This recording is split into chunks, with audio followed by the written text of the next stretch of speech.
எல்லாருக்கும் வணக்கம். தொடர்ந்து இந்த சேனலுக்கு சப்ஸ்கிரைப் பண்ணி பெல் ஐக்கானை ப்ரெஸ் பண்ணுங்கள். அப்போ தான் தொடர்ந்து வர அத்தனை வீடியோஸுமே நீங்கள் மிஸ் பண்ணாமல் பார்க்கலாம்.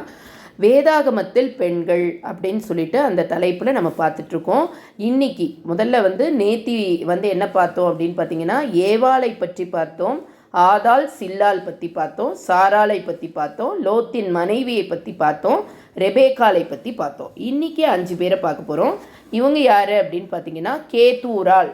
இவங்க ஆப்ரஹாமின் 2வது மனைவி கேத்தூராள். இவங்க பைபிளில் எங்கே இருக்காங்க அப்படின்னு பார்த்தீங்கன்னா, ஆதியாகமத்தின் புத்தகம் 25வது அதிகாரம் 1வது வசனத்தில் இந்த கேத்தூராள் அப்படின்ற அந்த ஸ்திரீயை பற்றி சொல்லப்பட்டிருக்கிறது. 7வதாக பார்க்க போகிறது யார் அப்படின்னு பார்த்தீங்கன்னா, ஆகார். எகிப்து தேசத்து அடிமை பெண், ஆப்ரஹாமுக்கு இஸ்மவேலை பெற்றவள். இவங்க ஆகார்.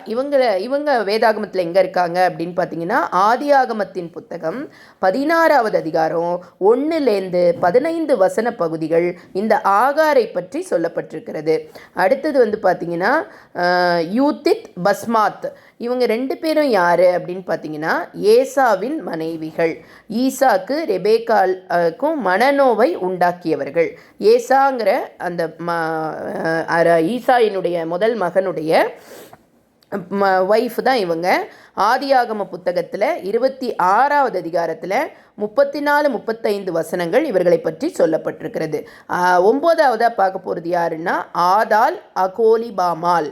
இவங்க ஏசாவின் இன்னொரு மனைவிகள், மகலாத். இவங்க 3 பேருமே ஏசாவினுடைய மனைவிகள். இவர்கள் ஆதியாகமத்தின் புத்தகம் 36வது அதிகாரம் 2லேருந்து 4 வசன பகுதிகள் இவர்களை பற்றி சொல்லப்பட்டிருக்கிறது.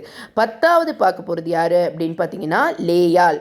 யாக்கோபினுடைய முதல் மனைவி, லாபானின் மூத்த மகள். இவங்களுக்கு ஒரு குறைபாடு இருந்தது. அதாவது என்ன அப்படின்னு பார்த்தீங்கன்னா, இவர்கள் கூச்ச பார்வை உடையவர்கள். ரூபன், சிமியோன், லேவி, யூதா, இசாக்கார், செபிலோன் மற்றும் தீனாலின் தாய் இவர்கள். இவர்கள் எங்கே இருக்காங்க வேதாகமத்தில் அப்படின்னு பார்த்தீங்கன்னா, ஆதியாகமத்தின் புத்தகம் 29, 30, 35வது அதிகாரத்தில் இவர்கள் சொல்லப்பட்டிருக்கிறார்கள். 23வது வசனத்தில் சொல்லப்பட்டிருக்கிறார்கள். இன்றைக்கி நம்ம 5 பெண்களை பார்த்தோம்.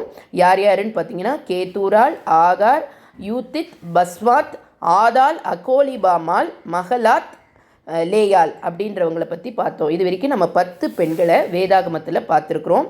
ஒவ்வொருத்தரை பற்றியும் ஆண்டவர் நல்லாவே தெரிஞ்சு வச்சுருந்தாரா அப்படின்னா நிச்சயமாக தெரிஞ்சு வச்சுருந்தால். ஏவாளை தேவன் படைக்கிறச்சே அவ்வளோ சுதந்திரத்தை ஏவாளுக்கு கொடுத்துருந்தார். ஆனால் அந்த சுதந்திரம் எல்லாம் எப்போ பறிப்போச்சுன்னா, கீழ்ப்படியாமையினாலே ஏவாள் தேவனை விட்டு அவர்கள் விலகி சென்றார்கள். இந்த ஆதாள் சில்லால் கதை பற்றியும் லாமானுடைய மனைவிகளை பற்றியும் நம்ம ஒவ்வொன்றா ஒரு எபிசோட்லையும் பார்க்கலாம்.